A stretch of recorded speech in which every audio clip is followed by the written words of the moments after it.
বাংলা রান্নাঘর চ্যানেলে তোমাদের সবাইকে স্বাগত জানিয়ে আরও একটা নতুন রেসিপি নিয়ে হাজির হয়ে গেছি। আজকে আমি তোমাদের সঙ্গে চানা মশলার রেসিপি শেয়ার করব। ভীষণ মজার এই চানা মশলাটা কিন্তু সকালে অথবা রাতের খাবারে বানিয়ে নিলে রুটি পরোটার সঙ্গে বেশ ভালো লাগে। খুবই সহজ একটা রেসিপি, পুরো রেসিপিটা দেখো। আশা করছি এই রেসিপিটা তোমাদের কাছেও ভালো লাগবে। তাহলে আর কথা না বলে চলো রেসিপি শুরু করা যাক। চানা মশলা বানানোর জন্য সবার প্রথমেই আমার লাগবে চানা। আর এখানে আমি কাবলি চানা নিয়েছি। তোমরা চাইলে কালো চানা বা নর্মাল যে ছোটো চানাটা হয় সেটাও নিতে পারো। এই চানাগুলোকে আমি সারা রাত ভিজিয়ে রেখেছিলাম, বেশ সুন্দর ফুলে গেছে, কিন্তু তোমরা চাইলে 7-8 ঘন্টা ভিজিয়েও নিতে পারবে। এবার একটা প্রেশার কুকারে আমি চানাগুলোকে নিয়ে নিচ্ছি। জল ঝরিয়ে আমি চানাগুলো এই প্রেশার কুকারে কিন্তু নিয়ে নিচ্ছি। তোমরা চাইলে এখানে জলসহ দিয়ে দিতে পারো। এবার এর মধ্যে দিয়ে দিলাম 1 চামচ লবণ, এর সঙ্গে গোটা গরম মশলা যার মধ্যে লং, দারচিনি এবং এলাচ আছে। এর সঙ্গে একটা তেজপাতা ছিঁড়ে দিয়ে দিলাম। এটা কিন্তু ফ্লেভারের জন্য, এটা দিলে ফ্লেভারটা বেশ ভালো হয়। এবার এর মধ্যে পরিমাণ মতো জল দিয়ে দিলাম। এবার ঢাকনাটা লাগিয়ে মিডিয়াম আঁচে 3 থেকে 4টা সিটি দিয়ে নেব। এইদিকে চানাগুলো কিন্তু আমার বয়েল করে নেওয়া হয়ে গেছে। আমি তোমাদের একটু দেখিয়ে দিচ্ছি চানাগুলো আমি কেমনভাবে বয়েল করেছি। চানাগুলো কিন্তু বেশ গোটা গোটা আছে, একটুকু ভাঙেনি। তবে যখন একটা চানা আমি হাতে নিয়ে একটু প্রেস করলাম, খুব সহজেই কিন্তু গুঁড়ো হয়ে যাচ্ছে। এই রকমভাবেই কিন্তু চানাগুলো বয়েল করে নিতে হবে। এইবার একটা কড়াইয়ের মধ্যে বেশ খানিকটা সর্ষের তেল গরম করে নিয়েছি। তোমরা চাইলে রিফাইন অয়েলেও করতে পারো, তবে সর্ষের তেলের টেস্টটা কিন্তু বেশি ভালো হয়। এর মধ্যে কিছু আলু টুকরো করে নিয়েছিলাম, সেই আলুগুলোকে দিয়ে দিয়েছি। সঙ্গে সামান্য একটু হলুদ গুঁড়ো আর অল্প লবণ দিয়েছি। এবার আলুগুলোকে লাল লাল করে ভেজে নিচ্ছি। এইদিকে দেখো আলুগুলো কিন্তু আমার ভেজে নেওয়া হয়ে গেছে। এবার আলুগুলোকে উঠিয়ে নেব। তবে এই চানা মশলাটা তোমরা চাইলে কিন্তু আলু ছাড়াও করতে পারবে। আমার ঘরে বাচ্চারা আলু ছাড়া করলে পছন্দ করে না, তাই এখানে আমি একটু আলু দিয়েছি। এবার বাকি তেলের মধ্যে 3টে শুকনো লঙ্কা, হাফ চামচ গোটা জিরে ফোড়নে দিয়েছি। ফোড়নটা ভালো করে একটু ভেজে নেওয়ার পর এর মধ্যে আমি দিয়ে দিচ্ছি কুচানো পেঁয়াজ। বড় সাইজের একটা পেঁয়াজকে কুচিয়ে নিয়েছিলাম। এবার পেঁয়াজ কুচি দিয়ে ভালো করে নেড়েচেড়ে পেঁয়াজটাকে একটু ভেজে নেব। আর যতক্ষণ এদিকে পেঁয়াজ ভাজা হচ্ছে ততক্ষণে আমি একটা মশলা তৈরি করব। তার জন্য মিক্সি বাটিতে কয়েক টুকরো আদা, কিছু রসুনের কোয়া, একটা টমেটো টুকরো করে নিয়েছি, তার সঙ্গে কুচানো পেঁয়াজ একটা, সঙ্গে 7-8টার মতো কাঁচা লঙ্কা। তবে অবশ্যই ঝালটা টেস্ট অনুযায়ী দেবে।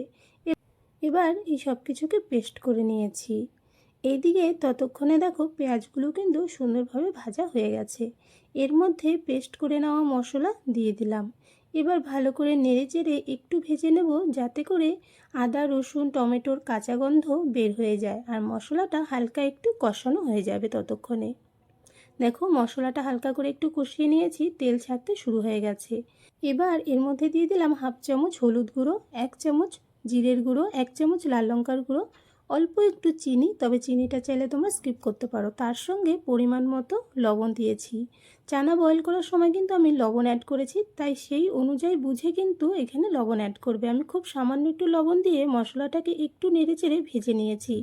এইবার এর মধ্যে অল্প একটু জল অ্যাড করলাম। এতে করে গুঁড়ো মশলাটা কিন্তু খুব সুন্দরভাবে কষানো হবে।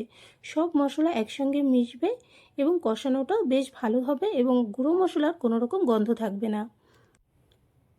এইদিকে দেখো মশলা প্রায় কষানো হয়ে এসেছে। এই সময় গ্যাসের আঁচটাকে আমি একদম লোতে করে 1 চামচ টক দই এর মধ্যে অ্যাড করে দিলাম।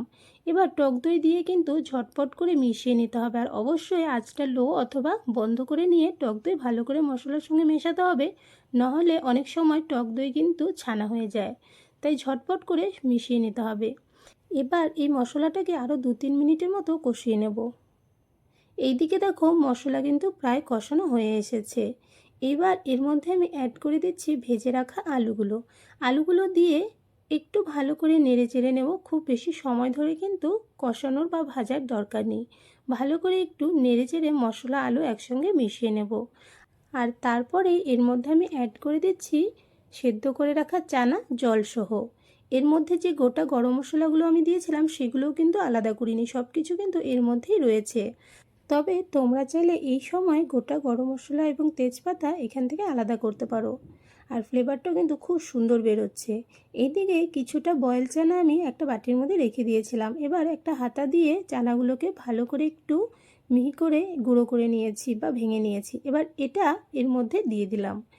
এবার ভালো করে নেড়েচেড়ে এটাকে মিশিয়ে নিচ্ছি। আর এইটা দেওয়ার কারণে কিন্তু এই ঘুগনির থিকনেসটা অনেক ভালো হবে, গ্রেভিটা অনেক সুন্দর হবে এবং খেতেও কিন্তু টেস্টও অনেক ভালো আসবে। এবার ভালো করে নেড়েচেড়ে মিশিয়ে নিয়েছি। এর মধ্যে এবার ঢাকনা লাগিয়ে কিছুক্ষণ আমি ফুটতে দিচ্ছি। এদিকে দেখো প্রায় 6-7 মিনিটের মতো মিডিয়াম আঁচে আমি জাল করে নিয়েছি। আর গ্রেভিটা কিন্তু বেশ গাঢ় হয়ে এসেছে, আর বেশি জাল করার দরকার নেই। এবার ভালো করে একটু নেড়েচেড়ে মিশিয়ে নিচ্ছি। আর এবার উপর থেকে 1 চামচ চানা মশলা দিয়ে দিলাম। এবার ভালো করে নেড়েচেড়ে এটাকে আমি নামিয়ে নেব। আর আমার এই চানা মশলা রেসিপিটা তোমাদের কাছে কেমন লেগেছে অবশ্যই কিন্তু কমেন্টসে জানিও। ভালো লাগলে লাইক শেয়ার করো। আর এই চ্যানেলে নতুন হয়ে থাকলে চ্যানেলটা সাবস্ক্রাইব করে আমার পাশে থেকো এইরকমই নতুন নতুন রেসিপি ভিডিওর আপডেট সবার প্রথমে পাওয়ার জন্য। এইদিকে আমার চানা মশলা একদম রেডি হয়ে গেছে। গ্রেভিটা দেখো কত সুন্দর হয়েছে। এই চানা মশলাটা কিন্তু এমনিতেও খেতে বেশ মজার, তার সঙ্গে রুটি, পরোটা এবং লুচির সঙ্গে তো ভীষণ ভালো লাগে। অবশ্যই এইভাবে করে একবার এই চানা মশলা বানিয়ে দেখো। আশা করছি তোমাদেরও রেসিপিটা ভালো লাগবে। আর এইরকমই আরও একটা নতুন রেসিপি ভিডিও নিয়ে তোমাদের সঙ্গে আবারও দেখা হবে। আজকের জন্য বাই বাই।